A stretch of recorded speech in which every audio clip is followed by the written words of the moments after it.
Australia's Constitutional Inheritance. Lecture 4, Republic by Stealth. The Long March Through the Institutions. On the morning of the 8th of September 2022, Australians woke to the news that Queen Elizabeth II had died. She had reigned for 70 years, longer than most Australians had been alive. She had been a constant, a presence, the face on the coins and the stamps, the person to whom the oath of allegiance was sworn. Whatever one thought of the monarchy, her passing was the end of an era. Within weeks of the Queen's death in September 2022, the ER2 cipher was removed from the gates of Kirribilli House, the Sydney residence of the Prime Minister. Removal went largely unnoticed, until the Australian Monarchist League drew public attention to it in 2023, publishing photographs of the now denuded gates. No announcement was made, no explanation was offered. Philip Benwell, the League's national chair, stated that the Prime Minister has no intention of replacing it with the King's. There was no protocol requiring its removal. Across Australia, royal ciphers from earlier reigns, particularly Queen Victoria's, remain in place as historical markers. The cipher could have remained, or it could have been replaced with that of King Charles III. Instead, it simply disappeared. The removal occurred at the Prime Minister's residence and therefore falls within the responsibility of the Commonwealth Executive. Who authorized it? When was the decision taken? And where is the removed monogram now? These are not unreasonable questions. The fact that they cannot be readily answered is itself troubling. Was this policy? What does this pattern? Removal without announcement, without explanation, without replacement. Tell you about how the Australian Republic is being achieved? Not through the front door. The Australian people closed that door in 1999 when they rejected the Republic referendum by a clear majority in every state. Not through constitutional amendment, which requires a referendum, and referendums are inconvenient things that allow the people to say no. Through the back door. Through administrative action. Through the slow, steady removal of every symbol, every tradition, every reminder that Australia is a constitutional monarchy under the Crown. This is the Republic by stealth, and unless Australians understand what is happening, they will wake up one day to find that everything has changed, and they never had a chance to vote on it. The front door closes. Let us go back to 1999. The Republican movement had been building for years. Paul Keating, as Prime Minister, had made it his personal cause, attacking the monarchy with a venom that startled even his supporters, mocking the Queen, dismissing Australian history as colonial cringe. When John Howard defeated Keating in 1996, he promised to hold a referendum, but made clear he would campaign for the no case. The Constitutional Convention of 1998 was supposed to design the Republic. Delegates, some elected, some appointed, gathered in Canberra to debate models. What emerged was a compromise, a president appointed by a two-thirds majority of a joint sitting of Parliament with powers similar to the current Governor-General. The Republicans were confident. The opinion polls showed support for a republic. The cultural establishment was unanimous. The media, the universities, the arts community, all declared that the monarchy was an embarrassing anachronism. The Yes campaign had money, celebrity endorsements, and what seemed like historical inevitability on its side. On the 6th of November, 1999, Australians voted. The result shocked the establishment. No won nationally. 54.87% to 45.13%. No won in every state. No won in every mainland capital city. No one among the young whom the Republicans had assumed were theirs. The double majority was not just achieved, for, no, it was emphatic. What happened? Part of the answer was the model. Direct election Republicans, those who wanted the people to choose the president, refused to support a president appointed by politicians. Vote no to this republic, they said, and enough of them meant it to sink the referendum. The Republican movement had split, and the split was fatal. But that was not the whole answer. Many Australians voted no because they understood, at some level, that the system they had worked, they were being asked to replace something that functioned with something untested. They were being told that the change was merely symbolic, but if it was merely symbolic, why bother? And if it was more than symbolic, what exactly were they being asked to accept? The monarchists made an argument that resonated. If it ain't broke, don't fix it. Australia had stable government, peaceful transitions of power, a head of state who was above politics. Why risk that for a politician-appointed president who would inevitably become a political figure? John Howard, campaigning for no, put it simply, this republic would be a politician's republic. The phrase stuck. It captured something the Yes campaign could never overcome, the sense that the proposed change served the interests of the political class, not the Australian people. The front door closed. The republic had been rejected. And the very next day, the long march through the institutions continued from its earlier point of development. This claim does not allege a centrally coordinated plot or hidden committee. Long march is shorthand for a familiar institutional dynamic. When formal amendment is difficult, change proceeds through staffing, norms, and administrative practice rather than through overt constitutional alteration. At this point, two clarifications are necessary. First, the process I am describing did not begin in 1999. The long march through Australian institutions was already underway decades earlier, particularly from the 1960s onward, through education, bureaucracy, and cultural reframing. The failed referendum did not start the process. It marked a moment when its advocates believed it had matured sufficiently to attempt formal constitutional change. When that attempt failed, the strategy reverted, or more accurately, returned, to indirect method. Second, when I refer to Gramsci, I am not alleging that Australian reformers consciously followed a Marxist playbook, nor that there exists a centrally coordinated ideological project. Gramsci is useful here, not as a source of intent, but as a descriptive framework. He identified a general mechanism by which institutional norms and cultural assumptions can be reshaped over time without overt political rupture. That mechanism can operate whether or not its participants have ever read a word of Gramsci. The Gramscian Project. Antonio Gramsci was an Italian Marxist who died in a fascist prison in 1937. His contribution to revolutionary theory was the concept of cultural hegemony, the idea that the ruling class maintains power not primarily through force but through controlling the culture, shaping what people think, defining what is normal and what is deviant. Gramsci's insight was that you cannot simply seize the state and impose your will. You must first capture the institutions that shape consciousness, the schools, the universities, the media, the churches, the arts. You must make your ideas seem like common sense, your opponent's ideas seem like prejudice. Then, when you finally take power, you are not imposing anything. You are simply ratifying what everyone already believed. A long march through the institutions, a phrase coined by the German student activist Rudi Dutschke, describes this strategy. Instead of storming the barricades, you infiltrate the institutions. You become the teacher, the journalist, the public servant, the judge. You hire people who share your views and exclude those who do not.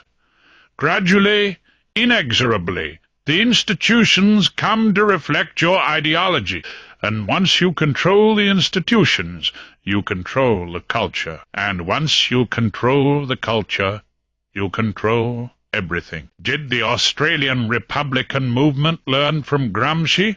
Whether consciously or not, the strategy they adopted after 1999 follows his prescription precisely.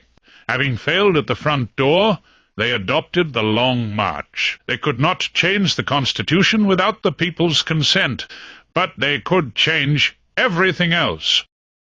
Remove the symbols, remove the traditions, remove the language, remove the habits of thought that connect Australians to their constitutional inheritance. Raise a generation that has never seen a royal portrait in a public building, never heard the loyal toast at an official dinner, never learned what the Crown actually does. When that generation comes to vote on a republic, they will not be choosing between two living traditions. They will be choosing between something they vaguely remember and something that seems inevitable. The fix will be in. The front door will open, because there will be nothing left to defend. This is what is happening. Let me show you how. Reality inverted by myth. It is often assumed that Australia's constitutional system depends on democratic myths for its legitimacy, that the Crown survives by public belief or sentiment. That assumption is false. The Australian constitutional order rests on inherited structure, habit, and law. The myths are injected precisely because the visible structure, the Crown, the Governor-General, the reserve powers exposes their subterfuge. Once these myths are in place, the symbols that reveal the truth become dangerous. They remind subjects that authority is constrained, that offices exist beyond popular sovereignty, that the system is not reducible to democratic will. The idea that we are citizens authoring the state is itself a fragile overlay, useful for the myths but disconnected from the structural reality of inherited authority. And so the symbols must go, not because they no longer matter, but because they still do. Removing the symbols does more than conceal the truth. It actively reshapes perception. Subjects cease to recognize the inheritance that underpins their liberties. Reality, the framework of law, precedent, and checks on power fades from view. What remains is the myth, an abstract story, disconnected from history and practice, which can be molded to serve contemporary agendas. The symbolic erasure is thus both protective for the subterfuge and corrosive to collective memory. This account is descriptive, not prescriptive. It explains the mechanisms by which myths and symbols have been manipulated, without endorsing particular political movements or confusing procedural elections with the protection of liberty. Liberty does not always follow from the ballot. It follows from the rules, habits, and protections we inherit and the vigilance with which we maintain them. The 1999 Republican proposal illustrates the stakes of this project in miniature. Its aim was to replace the Governor-General with a presidential office, but divisions among Republicans, some advocating direct election, others parliamentary appointment, revealed how fragile any break from inherited structure would be. A president appointed by a parliamentary supermajority, detached from historical continuity, would concentrate authority in political elites and sever the latent safeguards embedded in the office of the Governor-General. Liberty in such a system would depend not on enduring constitutional habits, but on the shifting calculations of parliamentary majorities. The failure of the 1999 model demonstrates that symbolic change alone cannot secure legitimacy. Severing ties to the past undermines the very foundations on which liberty rests, showing that the myths, overlays, and erasures now in progress are not merely rhetorical, but preparatory steps toward a structure in institutional inheritance. Modern governance increasingly rests on an implicit assumption that social harmony is the natural condition of a healthy polity, and that conflict represents a failure to be corrected rather than a reality to be restrained. Where harmony cannot be secured through consent, power reappears as protection. Speech is regulated in the name of cohesion. Authority is exercised under the language of safety, and coercion is reframed as care. This does not eliminate power, it disguises it. Constitutional systems that assume conflict design restraints to contain it. Systems that deny conflict must manage it, and management, unlike restraint, has no natural stopping point. We see the absurdity of this management logic in the recent response to knife crime in our cities. Faced with an increase in violence, the administrative impulse was not to reinforce the restraints of the criminal law, but to manage the social mood through symbols. Millions were spent on amnesty bins, expensive deposit boxes, where the law-abiding were invited to drop off old garden tools and kitchen knives in a performative act of harmony. The bins were largely avoided by the criminals they were supposedly for, yet they were hailed as a success by the bureaucracy. It was a perfect inversion, a tangible, structural failure, violence addressed by a symbolic, administrative myth, the bin. It treated the citizen as a problem to be managed rather than a subject to be protected. The erasure of symbols. Start with the portraits.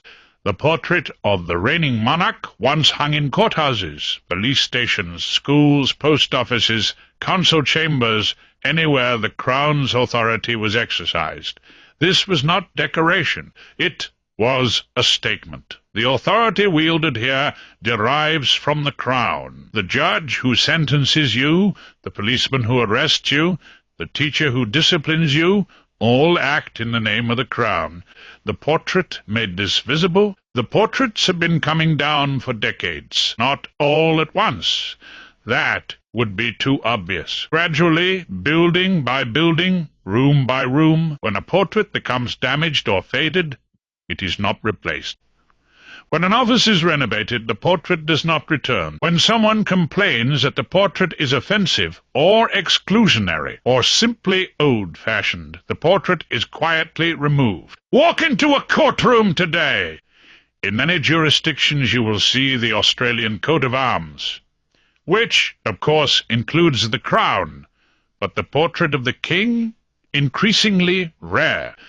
The visual reminder that justice is administered in the King's name, disappearing. The same process has occurred in schools. A generation ago, the Queen's portrait hung in school halls across Australia. Children grew up seeing it, absorbing the message that their education occurred within a constitutional order that stretched back centuries. Today, the portraits are gone. Children have no visual connection to the Crown. When they hear about the monarchy, it seems like something foreign, something British, something that has nothing to do with them. This is not accident. This is policy. Policy here need not mean a written directive. It can describe a consistent direction of travel across institutions, whether centrally coordinated or emergent, that produces the same practical effect. And it extends beyond portraits. Royal ciphers, the monarch's monogram once adorned public buildings, post boxes, military insignia. The ER2 cipher of Elizabeth II was everywhere, a quiet assertion of constitutional continuity. Now it is being systematically removed, not just at Kirribilli House, but across the country. New King's cipher, CR3, is not replacing it. The spaces are simply left blank. The connection is being severed. Royal warrants, the formal authorizations that allowed businesses to display by appointment to Her Majesty, are not being renewed. The Governor-General's authority to grant royal charters is being questioned. The entire apparatus of Crown symbolism is being dismantled, piece by piece, so quietly that most Australians do not even notice. The loyal toast. Consider something as simple as a toast at formal dinners, military messes, official functions, certain clubs and associations. It was customary to propose the loyal toast, the King, or previously the Queen. Everyone would stand, raise their glasses, and drink to the health of the sovereign. It was a moment of ceremonial unity, a reminder that whatever divided those present, they shared allegiance to the crown. The loyal toast is disappearing. Official guidance now discourages it. Government functions omit it. Military messes, which were once bastions of tradition, have been pressured to abandon it. The excuse is that it might make Republicans uncomfortable, that it is exclusionary, that it is a relic of a colonial past. But of course it makes Republicans uncomfortable. That is rather the point. The loyal toast is a public affirmation of the constitutional order. It requires Republicans to either participate in something they reject or visibly exclude themselves. The toast draws a line, and lines are precisely what the long marchers wish to erase. And when the toast goes, something more than a ritual is lost. The habit of affirmation is lost. The regular, repeated acknowledgment that we live under the crown is lost. A generation that has never proposed or heard the loyal toast will not understand what it means. The words, "the King," will seem strange on their lips. They will feel like foreigners in their own constitutional tradition. Language and framing. Manipulation extends to language itself. Listen to how officials describe the Governor-General. Australia's head of state, they say, as if the Governor-General were equivalent to a president, a freer-standing figure, whose authority derives from the office alone. But the Governor-General is not Australia's head of state. The King is Australia's head of state. The Governor-General is the King's representative, a viceroy exercising the Crown's powers on the Crown's behalf. This distinction is not semantic. It is constitutional substance. If the Governor-General is the head of state, then replacing the monarchy simply means changing how the head of state is selected. Elect the Governor-General, and you have a republic. Nothing else needs to change. The monarchy is just a quaint method of appointment. But if the King is the head of state, and the Governor-General is the King's representative, then removing the monarchy means removing the crown from the constitutional structure entirely. It means severing the connection that links every exercise of executive power to a source of authority beyond politics. It is not relabeling. It is rupture. The language "Australia's head of state" is Republican framing disguised as neutral description. It prepares the ground for the argument that the change to a republic is minor technical, a matter of updating arrangements rather than transforming them. Every time an official uses this language, they advance the Republican cause, and they have been using it for decades. Similarly with our Constitution. You will hear politicians speak of the Constitution as if it were something Australia created ex nihilo in 1901, a purely Australian document with no connection to anything before. This erases the inheritance. It obscures the fact that the Constitution presupposes the Crown, the common law, the Westminster system, centuries of British constitutional development. It makes the Constitution seem like a design document that can be redesigned at will. The language of citizenship is telling too. We are constantly told we are Australian citizens, rarely that we are subjects of the King. But constitutional monarchy involves subjecthood. The relationship between crown and subject is not the same as the relationship between state and citizen. Subjects have rights against the crown that are older than any statute. Citizens have whatever rights the state chooses to grant. The shift from subject to citizen is a shift in the fundamental relationship between the individual and the polity. None of this is accidental. Language shapes thought. Control the language, and you control how people understand their situation. The Long Marchers understand this perfectly. The educational void. Ask a young Australian what the Governor-General does. You will likely receive a blank stare. or perhaps a vague reference to opening Parliament or giving out awards. Ask what the reserve powers are. Ask about responsible government, the separation of judicial power, the common law inheritance. Blank. Stares all round. This is not because young Australians are stupid. It is because they have not been taught. Civics education in Australian schools is minimal and, where it exists, often tendentious. The Constitution is presented as a historical document, interesting perhaps for what it reveals about the attitudes of 1901, but not as a living framework that structures government today. The Crown is mentioned, if at all, as an embarrassing leftover, something we have not got around to removing yet.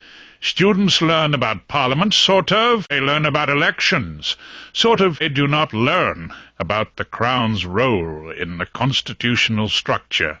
They do not learn why the Governor-General's reserve powers matter, or how the common law protects their liberty, or why the founders chose not to include a Bill of Rights. They do not learn what they have inherited because no one tells them. What they do learn is that Australia was founded on dispossession and racism. They learn that the Constitution discriminated against Aboriginal people, which inverts the truth, as we already learnt in Lecture 3. To recap, Aboriginal inhabitants were British subjects from settlement. The Constitution's provisions regarding them reflected practical and federal considerations. Section 127 ensured probity in federal seat allocation by excluding populations that could not be reliably verified. States counted Aboriginal people for their own administrative purposes, but those figures could not be independently confirmed to the standard required for determining federal representation. Section 51, paragraph 26, kept Aboriginal affairs with the states which better understood local conditions. The 1967 referendum centralized that power in the Commonwealth. But the mythology persists. It teaches Australians to be ashamed of their history rather than to understand it. This is not confined to the classroom.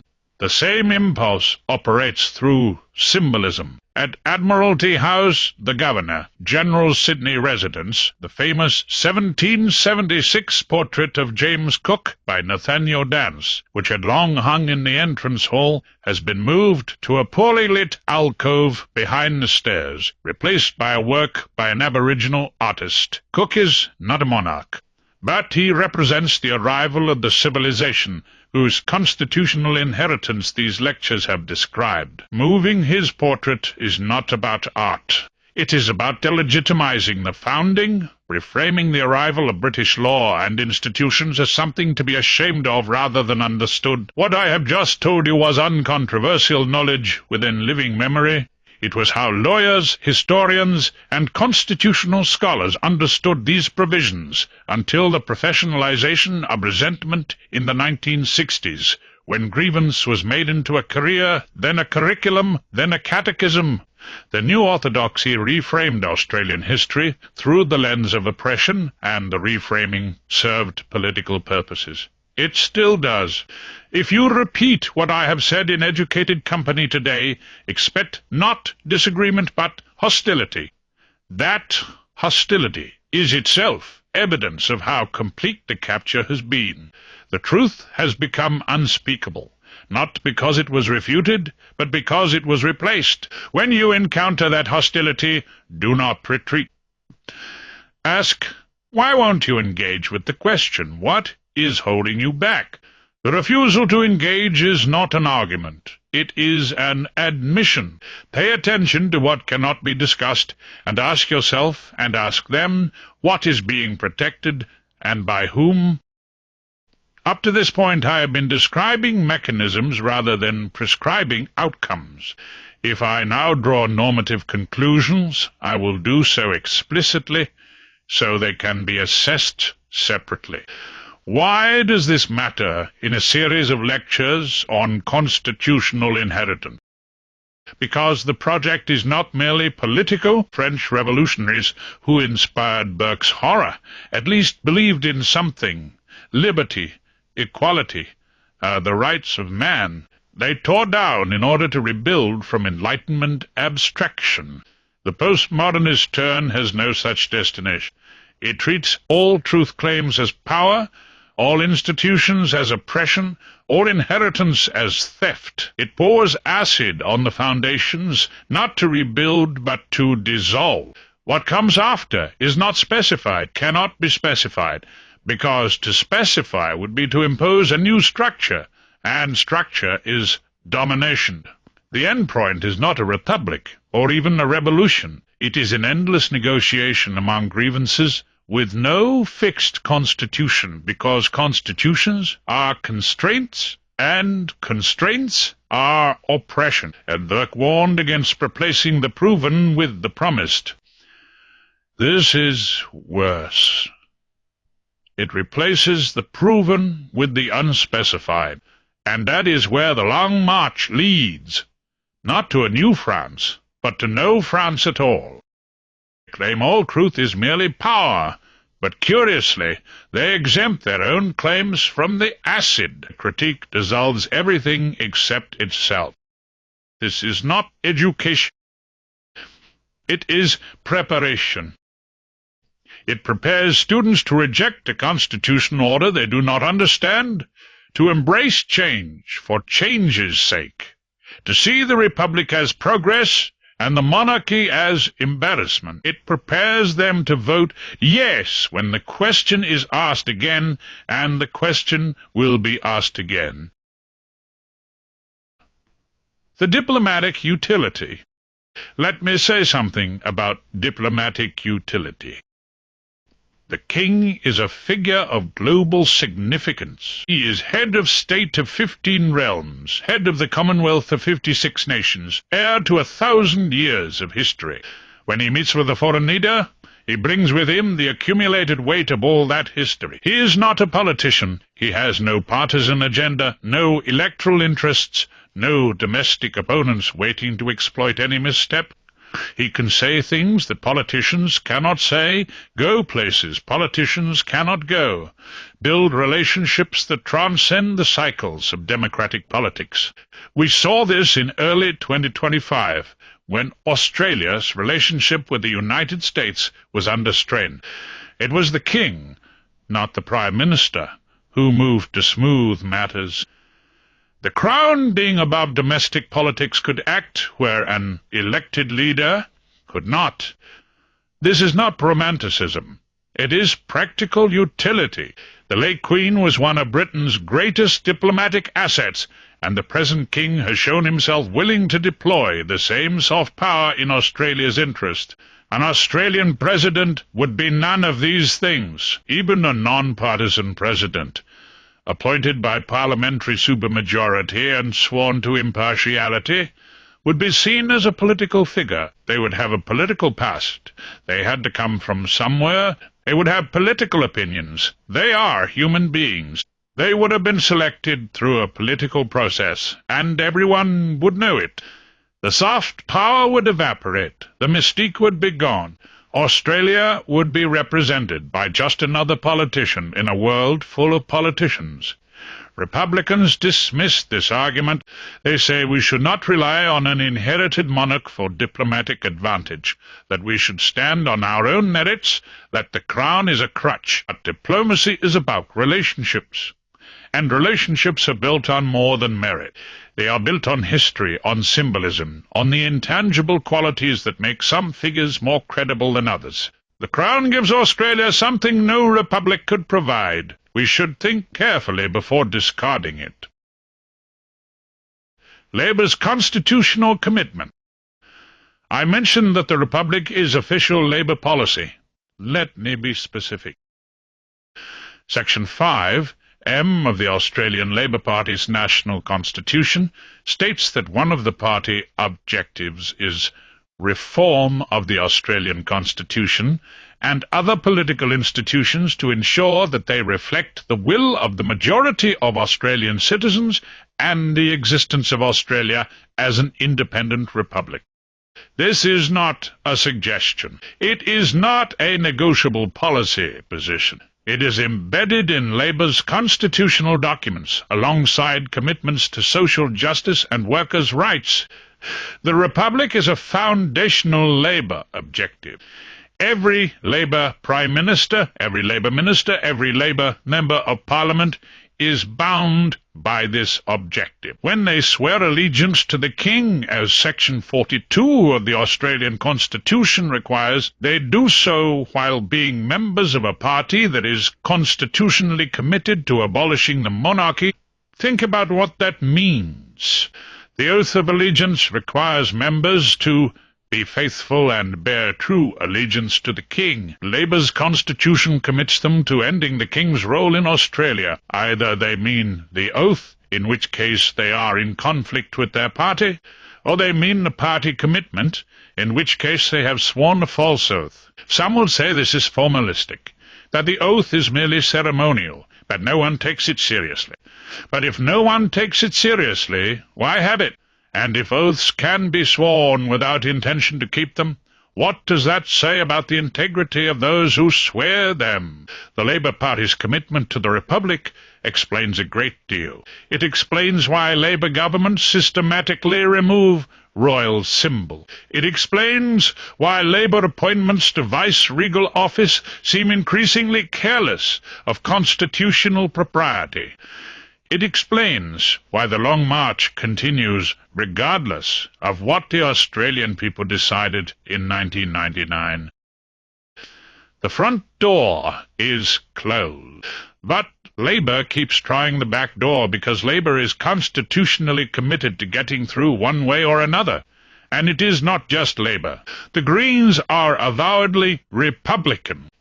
The Teals and urban independents are Republican almost to a person. Among the political class, monarchists are a minority, confined largely to the conservative wing of the Liberal Party, and even there they are increasingly quiet, increasingly apologetic, increasingly unwilling to make the case. The institutions have been captured. The political class has been converted.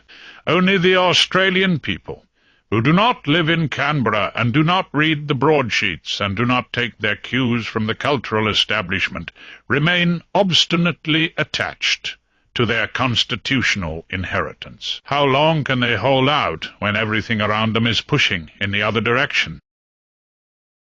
Governor-General Mostyn, a case study. We have discussed Governor-General Mostyn's constitutional illiteracy at length. But let me put her in context, because she represents something more than an individual failing. Mostyn was not appointed because of her constitutional expertise. She was appointed from the world of corporate diversity and progressive advocacy, not from the traditional pools of military, judicial, or political experience. Her background is corporate and activist. She was chair of the Diversity Council Australia. She was a commissioner of the Australian Football League. She was involved in climate advocacy, gender equity campaigns, corporate social responsibility, all worthy causes, no doubt, but none of them preparation for the role of constitutional guardian. Previous governors-general have been military officers who understood duty and discipline, or judges who understood the law and the Constitution, or politicians who understood how the system worked and where the limits lay. Mostyn is none of these. She is a professional board member, a corporate diversity consultant, a figure from the world of stakeholder capitalism and ESG metrics. And she has brought that mentality to the role. Her patronage of Equality Australia, an advocacy group that lobbies for legislative change, is characteristic. In the corporate world, patronage of activist organizations is a way of signaling virtue. In the vice-regal role, it is a fundamental confusion of the office. Mostyn is the first managerial Governor-General. She sees the office not as a fixed structural restraint on power, but as a platform for the administrative coordination of social outcomes. Her public statements reveal how she understands the role. She told 9 newspapers, "The King doesn't direct me, and I don't seek his advice." She told the Daily Aus that Australia's historical connection to the monarch has no bearing on the way in which I conduct myself in the role. On the question of royal assent, she has said she can't read the bill and ask questions about it. These are not slips of the tongue. They reflect how she understands the role. And her understanding is wrong. But here is the question worth asking. Why was she appointed?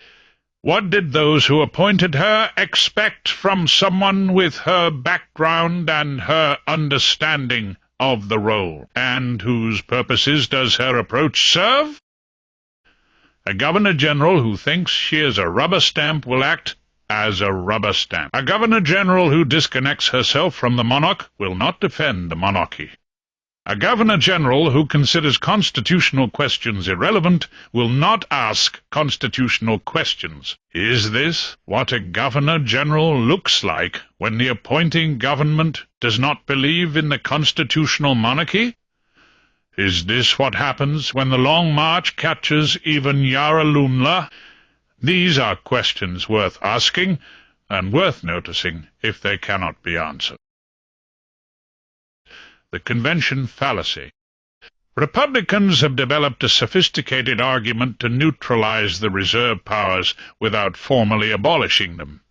It goes like this. Yes, the Constitution gives the Governor-General certain powers, but convention has evolved to the point where those powers cannot be exercised.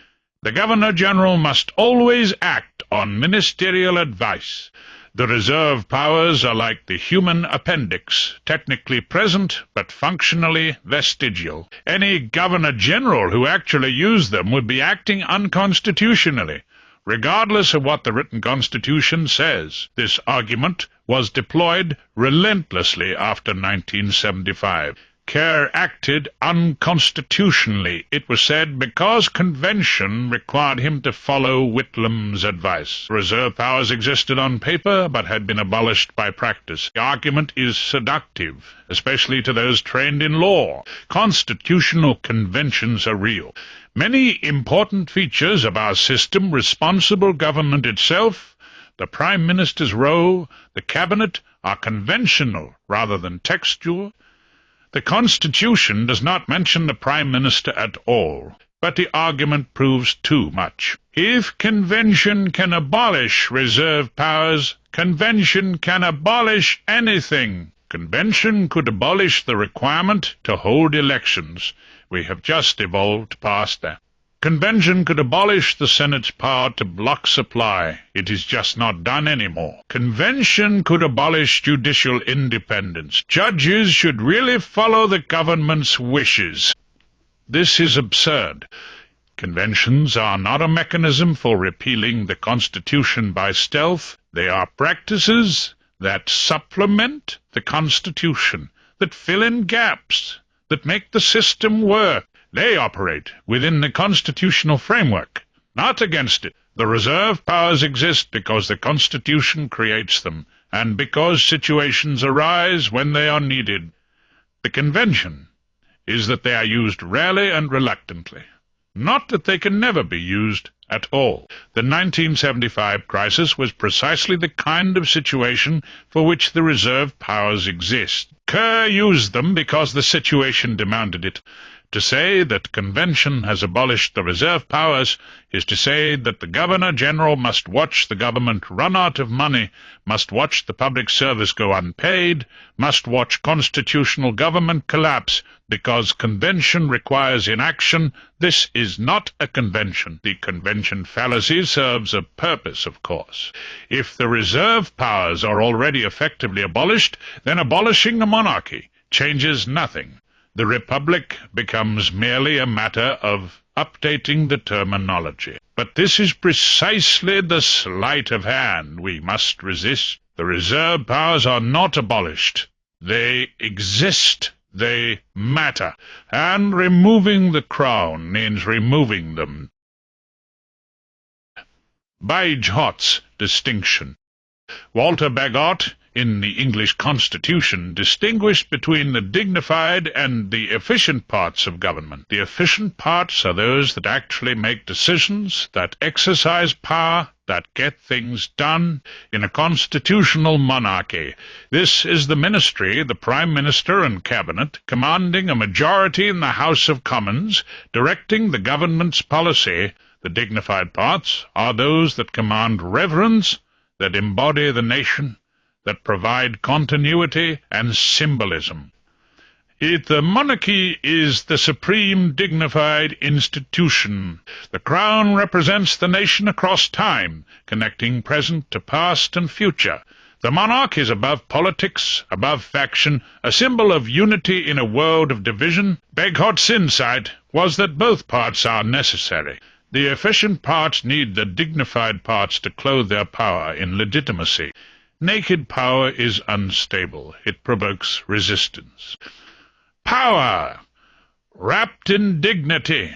Power exercised in the name of something greater than itself is more secure. The dignified parts need the efficient parts to actually govern. Dignity without efficiency is mere pageantry. The monarch who tried to rule directly would quickly find that dignity is no substitute for parliamentary support. The genius of constitutional monarchy is that it separates these functions.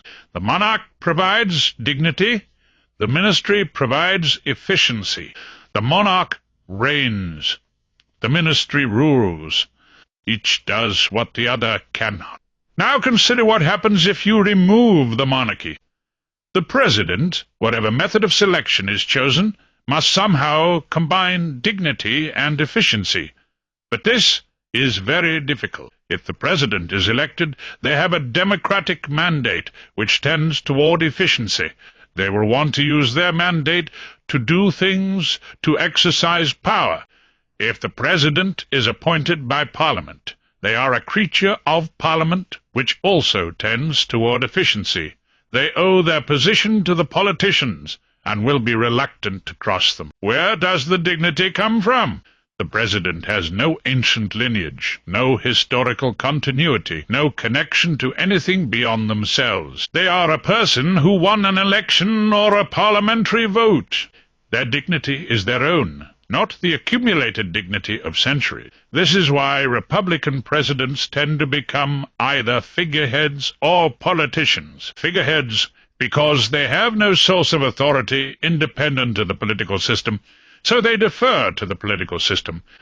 Politicians, because the temptation to use their office for political purposes is overwhelming when there is no monarchical dignity to restrain them. The republics that work reasonably well, Germany, Ireland, perhaps, work because their presidents are genuinely figurehead roles, carefully hedged with restrictions, deliberately kept weak. But even then, they lack what the monarchy provides. They do not embody the nation across time. They do not connect past to future. They are just people who held an office for a while.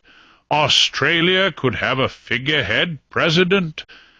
It would probably function adequately, but it would not be the same. Something would be lost. The dignified part of the Constitution, the part that commands reverence, the part that makes power legitimate. We would be left with efficiency alone, politicians all the way up, with nothing above them, nothing to remind them that there is more to the nation than their temporary occupation of office. The ambitious and the crown. This brings us to a point we touched on earlier, but which deserves fuller treatment. The crown denies power to the ambitious. In a republic, the highest office is a prize to be won. The ambitious politician can aspire to the presidency. They can campaign for it, scheme for it, build coalitions to achieve it. The top job is available to those with sufficient drive and cunning to claim it. In a constitutional monarchy, the highest office is not available. It is already occupied, not by someone who won it, but by someone who inherited it. Ambitious politician can become prime minister, which is powerful indeed, but they cannot become head of state. There is a ceiling, and the ceiling is the crown. This matters because ambition is dangerous. We need ambitious people in politics. They are the ones with the energy and drive to get things done. But ambition unchecked becomes tyranny. The ambitious person who faces no limits will eventually transgress every limit. The history of republics is littered with ambitious men who made themselves dictators. Caesar, Napoleon, the various presidents for life who have plagued Latin America and Africa. The crown is a limit. It is a reminder to the ambitious that there is something above them, something they cannot reach, something that does not depend on their approval. The Prime Minister, however powerful, is not the head of state.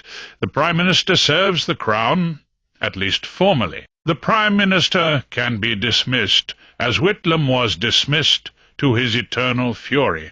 Remove the Crown and you remove the limit. The presidency becomes the ultimate prize, and the ambitious will compete for it. Even if the president is meant to be a figurehead, the office will attract ambitious people, and ambitious people will push at the boundaries of the office. They will claim mandates. They will assert prerogatives. They will come into conflict with prime ministers who thought they were the ones with the power. Or the office will become a retirement home for politicians, a place to put elder statesmen out to pasture. But then the dignity is gone. The head of state is just an old politician, chosen by other politicians, going through ceremonial motions. The nation is represented by someone whose claim to represent it is simply the Parliament voted for them. Neither outcome is attractive. The Crown avoids both by removing the office from competition entirely. The king did not campaign to be king. The king owes nothing to any political faction. The king represents the nation because the king is the embodiment of the nation's continuity, not because the king won an election or a parliamentary vote. This is not an argument that monarchy is perfect. Monarchs can be bad. History provides plenty of examples. But the particular badness of monarchy, the occasional mad or wicked king, is different from the particular badness of republican presidentialism. The constant temptation to overreach, the endless competition for the top job, the transformation of the head of state into just another politician. The founders understood this. They kept the crown because the crown worked. They trusted the system. They inherited more than any system they might design. Burke would have understood too. Grown institutions, tested by time, adapted to circumstances, are more reliable than designed institutions, however clever the designers. The Crown is the ultimate grown institution, evolved over 1,000 years, adapted to countless changes, still functioning. To replace it with a designed presidency, however carefully designed, is to repeat the error of the French revolutionaries. It is to prefer theory, to experience innovation to inheritance, the untested to the proven. What we would lose. Let me be concrete about what a republic would mean. We would lose the reserve powers, or rather, we would transform them into something different. A president's reserve powers would be the president's powers, exercised according to the president's judgment, with whatever legitimacy the president's method of selection provides. They would not be the Crown's powers, held in trust, exercised according to constitutional duty. The nature of the power would change with the nature of the office. We would lose the oath of allegiance. Members of Parliament would swear allegiance to what? The Constitution. That is what they are supposed to uphold anyway. The Australian people? That is a vague abstraction, meaning whatever the swearer wants it to mean. The Republic? That is a political position, not a constitutional framework. The oath would become either meaningless or partisan. We would lose the connection to the common law. The common law developed under the Crown. Its concepts, the King's peace, the King's courts, the prerogatives of the Crown, presuppose monarchy. A republic would not abolish the common law, but it would sever the conceptual links that make the common law coherent. We would be using monarchical language in a republican system, or we would have to invent new language that lacks the historical depth. We would lose the connection to the wider commonwealth. 15 realms share the same king. 56 nations belong to the Commonwealth of Nations with the king as its head. This is a network, a web of relationships, a soft power asset of considerable value. A republic would cut Australia off from this network, not entirely, but substantially. We would be one more republic in a world full of republics. We would lose the dignified part of the Constitution. Whatever replaced it would be less dignified, because nothing we could design would have the weight of 1,000 years of history. The presidency would be a new office, a created thing, commanding whatever respect its occupant could personally generate. That is not nothing, but it is less than what we have, and we would lose something harder to define, but no less real.